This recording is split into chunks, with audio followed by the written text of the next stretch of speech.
Good morning students, KDRS के online class में आप सभी का हार्दिक इस्तकबाल।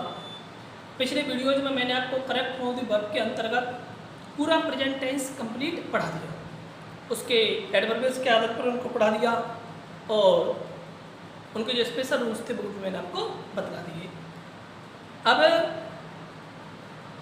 आज मैं आपको पास्ट टेंस को शुरू करने जा रहा हूँ। इसको मैं आपको एडवर्बियल के आधार पर पढ़ाऊंगा और स्पेशल रूल्स के आधार पर भी पढ़ाएंगे। तो चलो शुरू करते हैं। Let's start.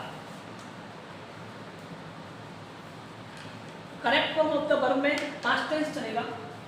पास्ट टेंस का मतलब होता है वर्ब की सेकंड फॉर्म या सेंटेंस नेगेटिव हो तो did not plus B,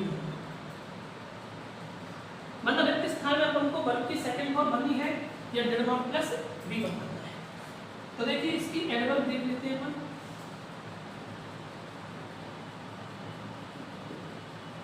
adverb कौन कौन सी है इसकी? एक है yesterday,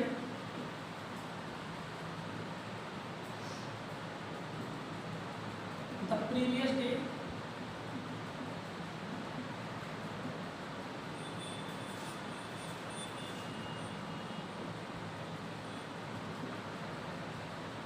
the day before,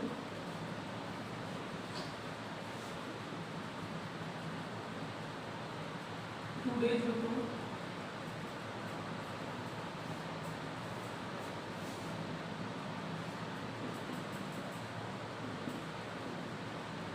that time, ago, before। ये बिफोर अंत में आना चाहिए, अंत।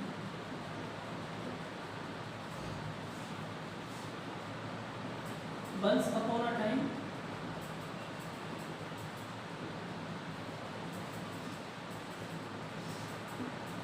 in ancient time, in ancient time, और इसमें लास्ट डे या वीक या लास्ट मंथ या ईयर या डिकेड या सेंचुरी, ये अपन की क्या है? इसकी पास्ट इंडेफिनिट अफर्मेटिव टेंस की क्या है? ये एडवर्ब है।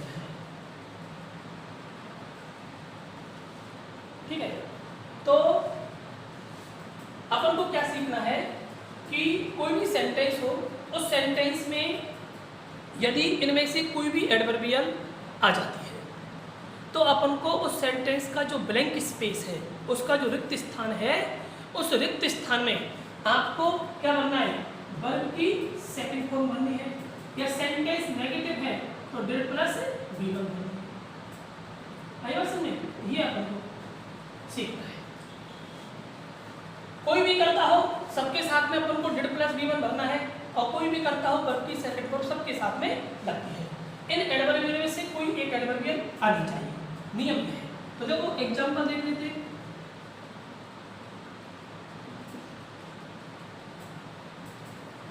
जैसे मैंने एक सेंटेंस लिखा,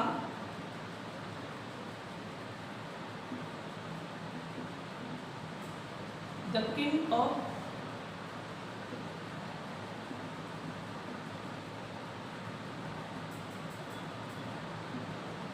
प्रतिबंध from C,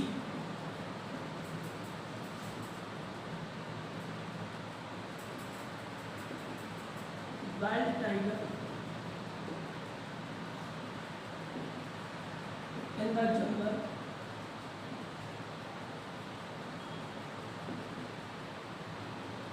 last month. The king of प्रतिबंध from blank space see a wild tiger in the jungle last month. अब यहाँ पर देखो, यहाँ पर इनमें से एडवर्बियल कौन सी आ रही है? एडवर्बियल अपन की लास्ट मंथ आ रही है। ये देखो लास्ट मंथ मिल गई। अब लास्ट मंथ एडवर्बियल मिल गई तो अपन को क्या बनना है? वर्ब की सेकंड फॉर्म, और ये तो नेगेटिव सेंटेंस है तो डिड प्लस बी वन। लेकिन सेंटेंस कैसा है? अफर्मेटिव है तो वर्ब की सेकंड फॉर्म बोल दो। सी की सेकंड फॉर्म क्या होती है? शॉर्ट। क्लियर? और देख लो ये उदाहरण लो।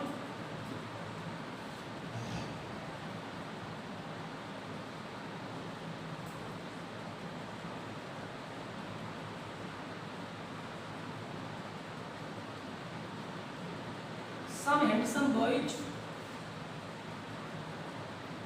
climb on a hill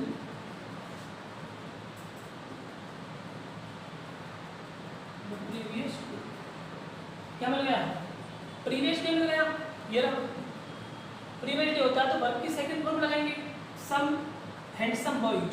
क्या वर्ब की सेकंड फॉर्म क्या हो जाएगी? क्लाइंब की, क्लाइंब। ठीक है, और देखो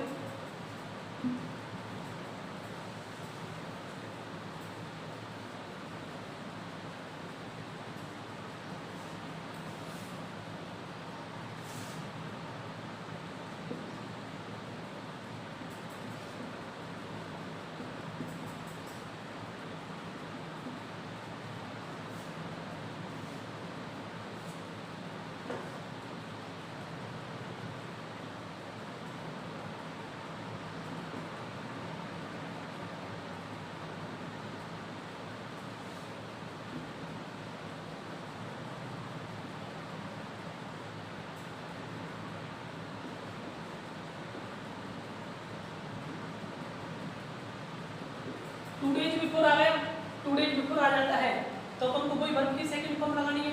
लेकिन सेंटेंस नेगेटिव हो तो आपको did not plus B one लगाना है। यहाँ पर नॉट आने के कारण सेंटेंस क्या हो गया? नेगेटिव हो गया। तो यहाँ पर क्या लगा दोगे आप? डिड नॉट और बी वन कंपोज। क्वेश्चन हमेशा क्या आती है? वर्ब की फर्स्ट फॉर्म ही आती है। और देखो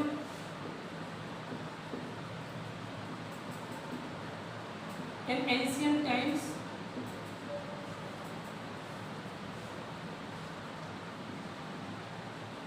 a man lived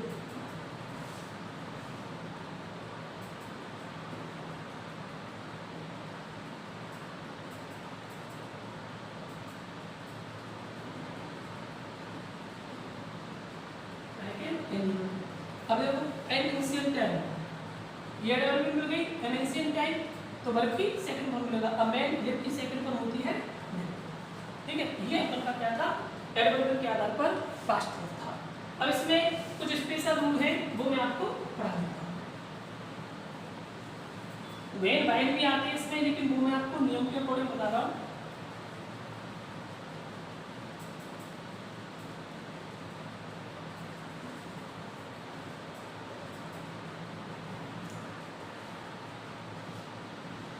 देखो पहला नियम है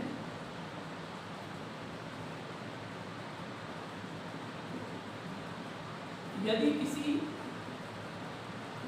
वाक्य में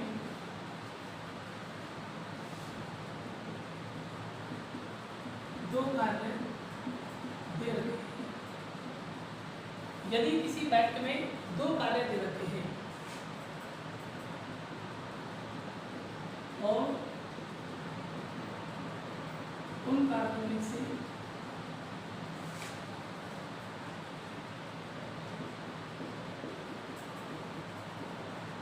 एक कार्य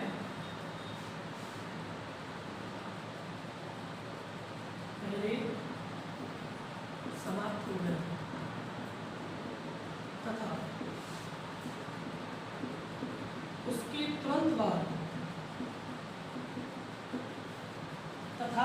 तुरंत बाद दूसरा कार्य शुरू हो गया तो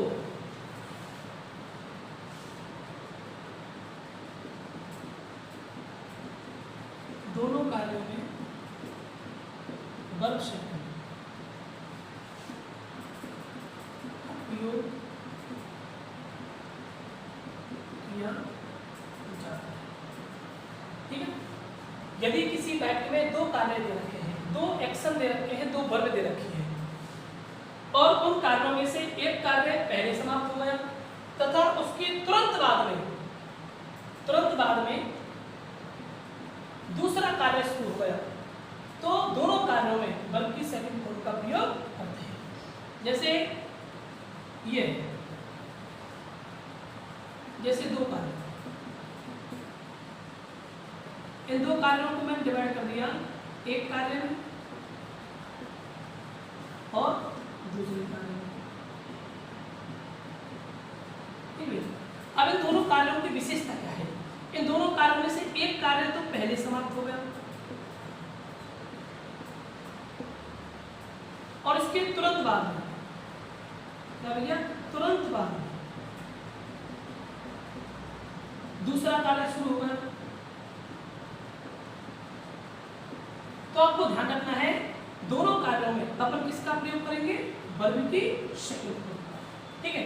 और जो कंजक्शन होता है, कंजक्शन के रूप में अपन यहाँ पर वेन का प्रयोग करेंगे, WHEN, वेन। ये कंजक्शन के रूप में आप प्रयोग करेंगे, ठीक है। तो अपन को तो ये सीखना है कि यदि किसी सेंटेंस में वेन आ गया और उस सेंटेंस में एक कार्य के तुरंत बाद में दूसरा कार्य शुरू हो रहा है, तो आपको वर्ब सेकंड का प्रयोग करना है, ठीक है। उदाहरण देखते हैं, ये मिटा रहा हूं।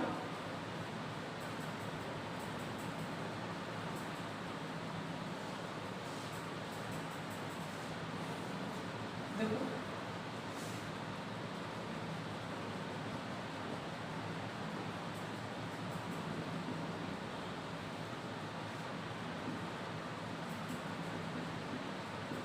जब प्रधानमंत्री ने संसद भवन में प्रवेश किया, जब प्रधानमंत्री ने संसद भवन में प्रवेश किया, सभी ने तालियां बजाई। अब देखो यहाँ पर दो एक्शन हो गए हैं, एक तो प्रवेश करना और एक तालियां बजाना, दो एक्शन हो गए। अब इनमें क्या हो रहा है कि जो प्रवेश करने का जो एक्शन है वो पहले समाप्त हो गया और उसके तुरंत बाद में कौन सा कार्य हुआ? ताली बजाने का कार्य हुआ। जैसे ही प्रधानमंत्री ने संसद भवन में प्रवेश किया, प्रवेश करने का कार्य खत्म, तो वैसे ही लोगों ने क्या दूसरा कार्य शुरू किया हुआ? ताली बजाने का, ठीक है। तो इस स्थिति में अपन वर्ब की सेकंड फॉर्म का प्रयोग करते हैं दोनों एक्शन में। देख लिया, मैं इसको इंग्लिश में बना रहा हूं, when the prime minister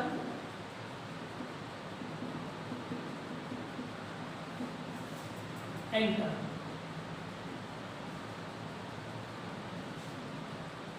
the parliament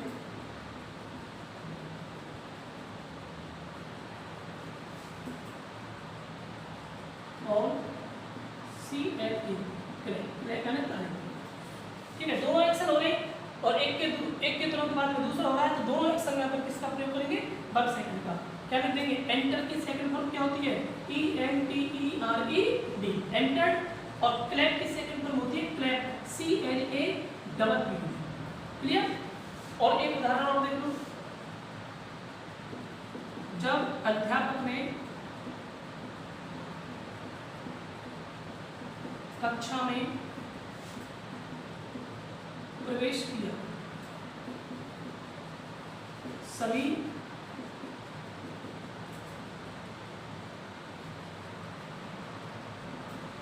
विद्यार्थी खड़े हो गए, ठीक है। जब अध्यापक ने कक्षा में प्रवेश किया, सभी विद्यार्थी खड़े हो गए, तो कैसे बनेगा?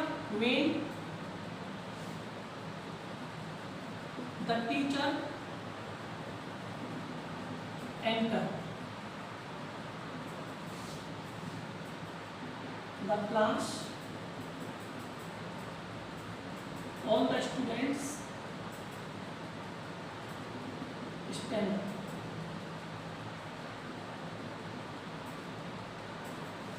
ये सेंटेंस है। तो जैसे ही अध्यापक ने कक्षा में प्रवेश किया, तो प्रवेश करने का कार्य समाप्त हो गया उसका। उसके तुरंत बाद सभी विद्यार्थी क्या हुए? खड़े हो गए। तो विद्यार्थियों का खड़ा होना क्या हो गया अपन का? उसके तुरंत बाद होने वाला कार्य हो गया। तो इन दोनों कार्यों में अपन किसका प्रयोग करेंगे? वर्ब सेकंड का। तो एंटर की सेकंड फॉर्म क्या होती है? Enter, ENTERED, entered. और स्टैंड अप की सेकंड फॉर्म होती है stood up, STOOD, stood up. ये अपन का क्या था? नियम था। अब इसके बाद में जो मैं आपको आगे पढ़ाऊंगा उसमें आपका प्रेजेंट कंटिन्यूअस टेंस चलेगा, उसमें भी आपको एडवर्ब के आधार पर और उसके जो नियम हैं, जो रूल्स हैं, उनको आपको पढ़ाया जाएगा। ठीक है, आज के लिए इतना ही, धन्यवाद।